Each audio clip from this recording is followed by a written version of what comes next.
Hi guys, have a look at these, absolutely delicious. These are our explosive raspberry wagon wheels. Used to be really popular back in the B&P days. One of the most popular things I've ever made, in fact, and lots of you have been asking how to make these. So we've got chocolate sablé, marshmallow filled with jam, all dipped in chocolate, and I'm going to show you exactly how to make these in this video. But first, I'm going to try a bit. Heaven. Enjoy the vid.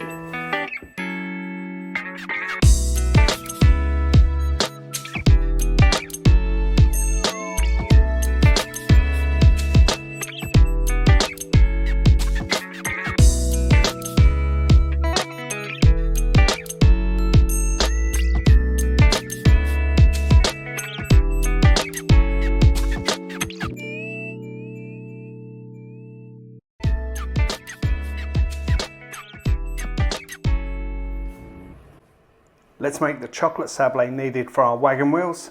First we need plain flour, icing sugar, cocoa powder, pinch of salt. I've got chilled unsalted butter, 1 egg and 1 egg yolk.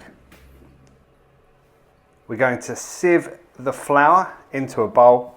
So I'm using a fine sieve just to make sure there are no lumps in the flour, and pushing it through.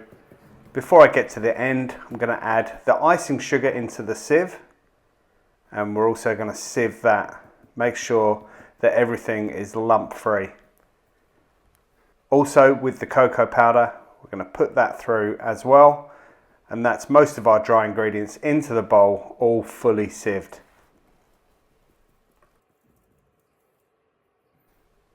Lastly, add the salt into the bowl. And then we're going to add the cold butter. So that's unsalted butter which has been diced up into small cubes and chilled down. We're going to add that into the bowl, and then using our fingertips just rub the butter into the dry ingredients. This is good fun, really great to get in the kitchen. You could use a KitchenAid here, but I do prefer to use my hands. If this was a larger recipe, I might think about using an electric stand mixer, but because this is quite a small recipe, just using my hands, it's really easy. Just getting into the bowl there, using my fingertips just to try and find lumps of that butter, and then kind of just rub them into the dry ingredients. What we're looking for at the end of this is for absolutely no lumps of butter left, and for your mix to have a sort of sandy texture, so you will have a thicker texture than you had just with the dry ingredients. And you rub all that butter in, then that means when we finish off the dough with the eggs, we're not going to have any lumps of butter that we have to work out and then overwork that gluten. So a really simple recipe here, and a simple technique in just rubbing that butter into the dry ingredients. As you can see, most of the large butter lumps have disappeared now. There's still a few there, so I'll just go through and find them and then kind of rub them into the dough. But pretty much most of that butter has now been incorporated into the dry ingredients. So I'm quite happy with that so far. So we're just about there. Pretty much a fine sandy texture in our mix, so it's almost ready to finish off. Now I've got 1 egg and 1 egg yolk cracked into a bowl. Pretty much all of that butter has now been eliminated, or all the butter lumps have been eliminated. I've got fine sandy texture. Just add in the egg and the egg yolk, and this is now just going to bring all of that dough together. This chocolate sablé dough is a really awesome recipe. You can use it for lots of different things. You can line tarts with it, you can make a chocolate tart with it, you can use it as bases for small individual desserts or larger desserts. Here obviously we're going to use it for our wagon wheels. It rolls nice and thin. You can bake it a little bit thicker as well. Just bringing that dough together, making a bit of a mess, got it all over my fingertips, but no problem at all. Still working in the bowl, but I might turn it out onto the bench because it'll be a little bit easier for me just to work. Now we don't want to overwork this dough because the flour contains gluten, and the gluten might get overworked and then make your dough a little bit stretchy and elastic, a little bit tough as well. So just being light with this and bringing it together as quickly as possible on the bench, and just going to try and scrape up all of those pieces as well, bringing it all together, and I'm really happy with that now. It's nice and smooth, no lumps of butter inside, all of the ingredients have been carefully incorporated, and now we're just going to rest this down. We're going to wrap it in some paper and pop it into the fridge, and we're going to chill this down and also rest the gluten in the dough. I'm probably going to give it about 45 minutes. You could do it longer, so you could make this dough way ahead of time, even a week ahead of time, just to get ready. It does store really well in the freezer as well. Okay, chocolate sablé done.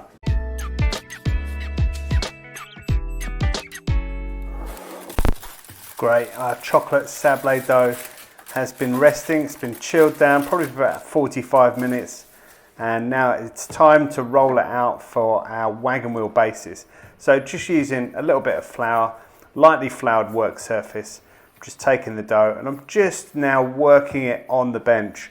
The reason I'm doing this is just to try and get it a nice even temperature for me to roll out. So I still want some coldness in there. I want it nice and chilled. That's going to help me roll this dough out really well, but I just want to make sure this is nice and pliable so that I can roll it out evenly.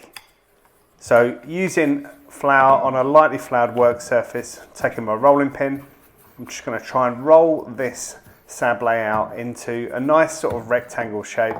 I want to try and keep the shape so that it fits onto a sheet of baking paper, and then when we pop it back into the fridge to chill down and rest again, it will be nice and neat, and I can get the maximum amount of wagon wheel bases cut out of this. So just trying to keep it a nice sort of even rectangle shape. This is rolling out really well.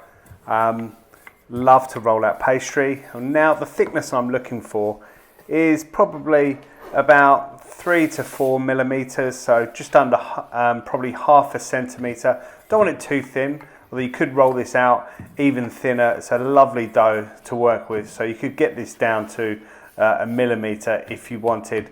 But just to give our wagon wheels a little bit of presence, a little bit of depth, I want to roll this pastry out probably just a little bit thicker than 2 millimeters. So this is looking pretty good now. I've got it a nice sort of rectangle shape. There's the thickness that we're looking for. Now I'm just going to get my rolling pin, roll the pastry back onto the rolling pin, and I've cut out a sheet of baking paper and a little bit more flour to make sure it doesn't stick. We're just going to roll that sablé back onto the paper. Look at that, looks nice and neat. I'm just going to trim up the edges, and we'll get this onto a tray, and we're going to put it back in the fridge. Because we've rolled this, we've now worked the gluten again, so we're just going to chill it down a little bit so that when we cut out our wagon wheel bases, they're not going to sort of spring back and go misshapen because the gluten's overworked. So really simple, just slide that onto the tray, pop it in the fridge, chill it for an hour.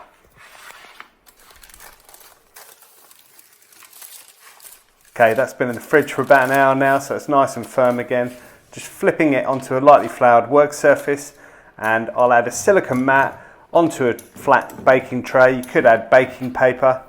And next we're going to dock the dough, so I'm using a pastry docker, but you could use a fork as well, before grabbing a pastry cutter or a cookie cutter and just cutting out those discs.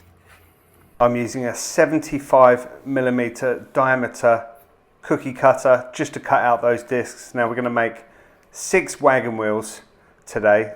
So wagon wheels have 2 pieces of biscuit per wagon wheel, so we're looking at 12 equal sized discs of pastry, and they fit onto my tray nicely. I've cut those out. These are now ready to bake in our oven. It's preheated. They won't take long, sort of 10 to 12 minutes, and here they come out the oven, nice and firm, nice and flat, haven't overbaked. These are really fantastic. They're going to be great wagon wheel bases. Now, any trim left over from the pastry before, you can just roll it up and pop it into the freezer, and then you can re-roll it next time when you want to make wagon wheels. But for now, I'm really happy with the 12 bases I've got here.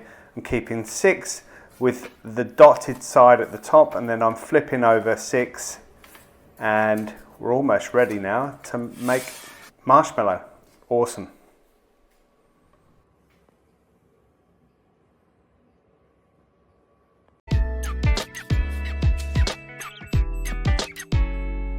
Let's make marshmallow. Here are the ingredients you're going to need. You're going to need water, dextrose powder, caster sugar, glucose syrup, gelatin leaves, egg white, freeze-dried raspberry powder, and red food color, water soluble.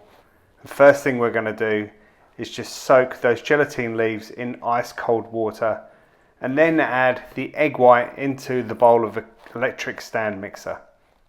Next, in a pan, we're going to add the water and then the dextrose powder, followed by the sugar. It's really important to put the water in first so the sugars don't stick to the bottom of the pan. And let's turn our pan up to high. I'm using an induction stove here. You could use a normal stove. I prefer induction when I'm boiling sugars because the flame doesn't go to the side of the pan and tinge the sugar before it's ready. Gelatin has soaked, it's nice and soft, so I pulled it out. And I've also weighed off my freeze-dried raspberry powder, and I've got my colouring ready. When the syrup comes to a boil, that's the time to add the glucose syrup. So I've added it straight on top. I pre-weighed the glucose syrup so I didn't have to take the pan off the stove and onto scales. And I'm going to continue cooking this on high, using now a thermometer to accurately check the temperature. We're going to cook this to 140 degrees. After the glucose goes in, you turn the mixing machine on. So we're going to start to get that meringue going, and then we're going to cook the marshmallow to 140 degrees. Once it reaches that temperature, we'll remove it from the stove and just add it in slowly down the side of the egg whites. Careful not to hit the whisk, so putting the sugar syrup all over the bowl. Now that pan is still hot, so I'm going to add the gelatin that's been soaked into the pan. The residual heat of the pan will melt that gelatin, and we can add that down the side of our marshmallow in the mixing machine. What we need to do is to whisk this until it's nice and cool. It's also going to get thicker as it cools down with the gelatin inside. This is going to give a perfect consistency marshmallow. Next, I'm adding in the flavour, so I've got freeze-dried raspberry powder, and then I'm adding a couple of drops of the red food colour just to get this nice pink. Make sure you scrape the bowl down, and you're going to continue whisking this until it goes nice and cool. Once it's cool, you're going to have a real great texture for your marshmallow. I'm just pulling that off now. Look at that, nice and thick, nice and smooth. It's got a really great colour to it. You're going to have that awesome raspberry flavour in the middle as well, and this is perfect piping consistency. So now is the time to use your spatula just to get all of that marshmallow mix off the whisk, and I'm going to transfer this into a piping bag that's been fitted with a large plain piping nozzle. Grab all of that inside, careful not to make any mess, and try and capture all of that marshmallow. Okay, now we're going to pipe the marshmallow onto our first disc of chocolate sablé. I'm using the sablé that's got the holes pointed to the top, and I'm just piping a ring first, and then I'm just going to fill in the middle. Now I'm going to continue doing this for 6 of the wagon wheels. Remember, we're making 6 wagon wheels here, but I don't want to pipe all 12 because we need to top off our wagon wheels with the other 6 cooked discs. So gently piping a disc and then filling in the middle. And now I'm going to go back to the first one, and again I'm going to pipe another disc of marshmallow. That ring goes around there. That's going to create a cavity, and that cavity will be filled with raspberry jam. This is really awesome, such great fun. And look, these aren't super neat. These are quite rustic, but that's exactly what you want. Just try and keep inside the diameter of the sablé, but yeah, don't worry too much. This is supposed to be fun. Look at that. We'll put that marshmallow to one side. We've got some homemade raspberry jam, absolutely delicious. I'm just going to fill that cavity with the raspberry jam. Look at that, that's going to be awesome. Filling each one up. I reckon there's about 20 grams going in each. Now with the marshmallow on the bench there, we do need to pipe this fairly quickly. If you let it go really cold, it's going to be really hard to pipe. So there's a little bit of temperature still in that marshmallow I have to one side. It's a little bit warm still. Certainly not hot, but it means that I can pipe it. So try and get this part of the assembly done quite quickly, where you pipe in your marshmallow, fill in your jam, and then topping off. Just pushing that down gently. So piping a ring of marshmallow on top of that jam, and then taking one of the discs and just topping off those wagon wheels. This is so cool, absolutely love it. They're nice and tall, nice and high. You know there's loads of jam in there, so they're going to be great fun when you bite into them. Again, just topping off and then putting that disc on and just pushing it down. And we're on number 5 now, so we're almost done with the assembly of these wagon wheels. Just got the last one. Now we need to leave these preferably overnight, and they're going to get a skin, and when we dip them in chocolate they won't crack. So I'm going to leave these now, pop the kettle on, and we'll come back tomorrow.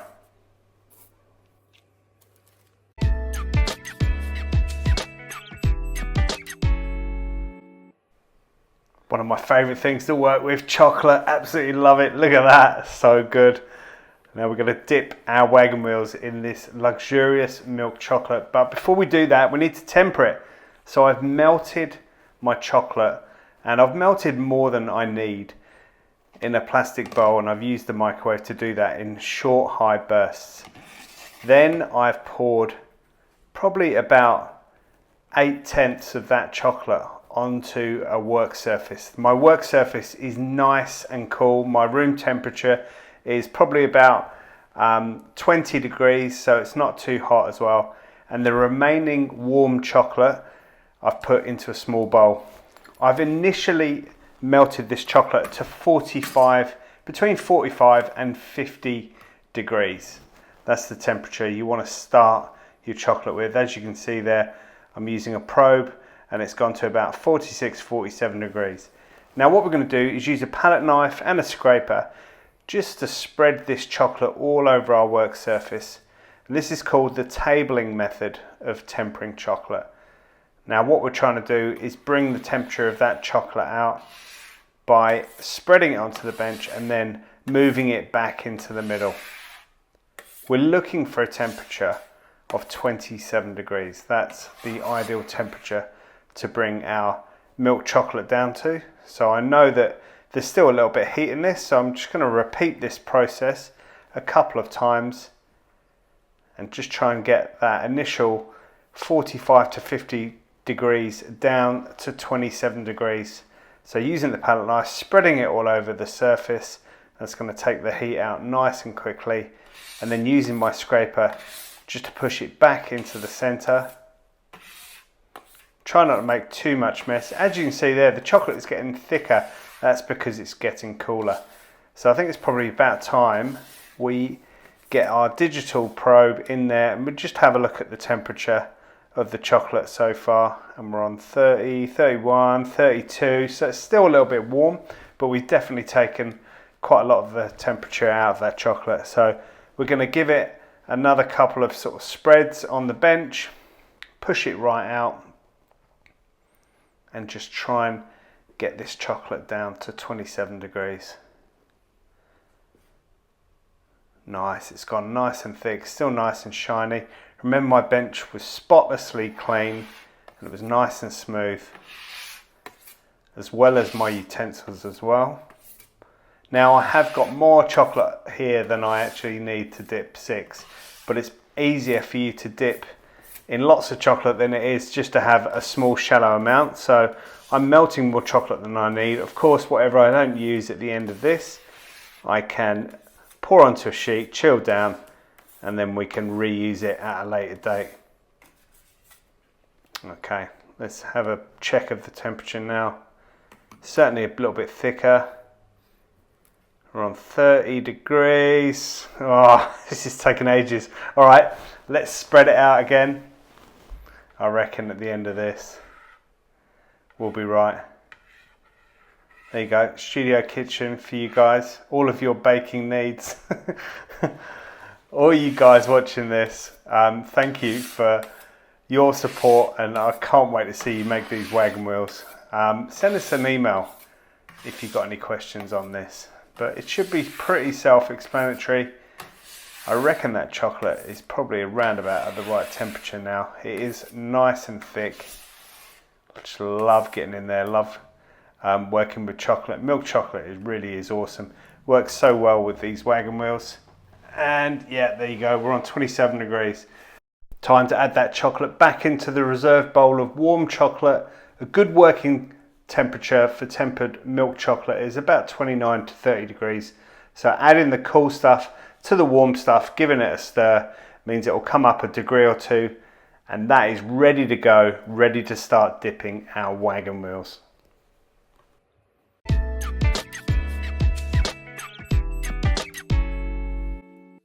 Here comes the fun part. I'm going to dip these wagon wheels. Okay, I'm going to mix my chocolate coated popping candy in some edible gold luster. How good does that look? And I've got that to one side with my freeze-dried raspberry. Now it's time to grab one of those wagon wheels, and I'm just pushing it inside that tempered chocolate. Look at that, it's so awesome. And I've just about submerged it. Using a palette knife, just cover the top and then grab the palette knife, just maneuver it underneath the wagon wheel. And I'm just going to tap off some of that excess chocolate. That's going to make sure that we haven't got too much chocolate on the outside, or we leave large feet. It's also going to enable the top of the wagon wheel to be nice and smooth. So just getting rid of most of that there, and I don't mind a little bit. Now I've got the wagon wheel almost hanging over the edge of that palette knife, and that's going to make it a little bit easier for me to release. And I'm putting it onto a mat. You could put this onto baking paper, onto a tray, it's up to you. That looks nice and shiny, it looks absolutely beautiful. Now while the chocolate is still wet, still tacky, I'm adding some of the freeze-dried raspberry on top, and I'll get a little teaspoon of that gold covered chocolate coated popping candy. That's the explosive part to these wagon wheels. Look at that, absolutely sensational. These look fantastic. Now I've got another 5 wagon wheels to go, so I'm going to carry on dipping these. So time to do the next one. Just going to push that again into the chocolate. You can see there, it's just about submerged. And then using my palette knife, I tap it level, tap off the excess, and I'll just sort of scrape off some of that on the bottom. Again, the wagon wheel is on the edge of the palette knife, which is going to make it easier for it to release. There you go. Nice and shiny, nice and smooth. Chocolate is not too thick on the outside. While it's still wet, just put some of those freeze-dried raspberry pieces on top, followed by the gold chocolate coated popping candy. Oh, a few's gone down the side there. I've added lots to that one. That's going to blow someone's mind. Okay, on to number 3, and you get the idea here. You've got to proceed and dip all of these wagon wheels. So tapping off the excess every time and maneuvering that wagon wheel so it's on the edge of your palette knife are going to give you 2 ways to have really good success in dipping.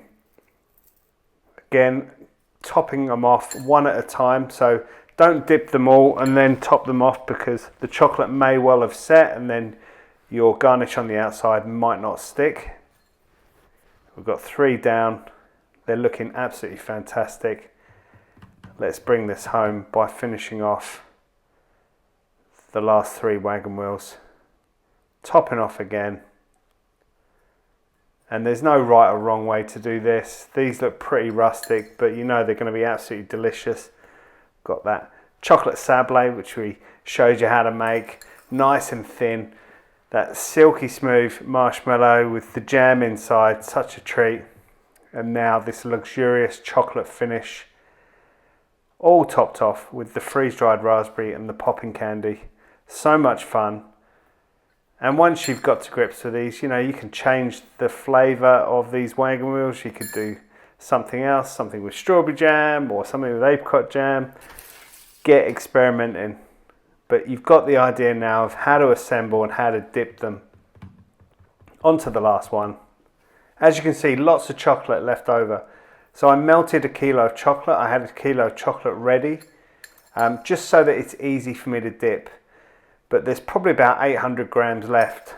So you don't need all of that chocolate. Pour the chocolate onto a piece of baking paper. And once that cools down, you can chop it up and put it back into a container, use it for next time.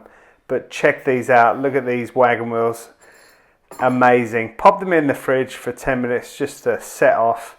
And then let's have a look at the interior. Just cutting through here with a warm knife. Oh wow, look at that raspberry jam. Absolutely amazing. These are so much fun, so delicious. I hope you enjoy getting to grips with these. These are my explosive raspberry wagon wheels. Get into it.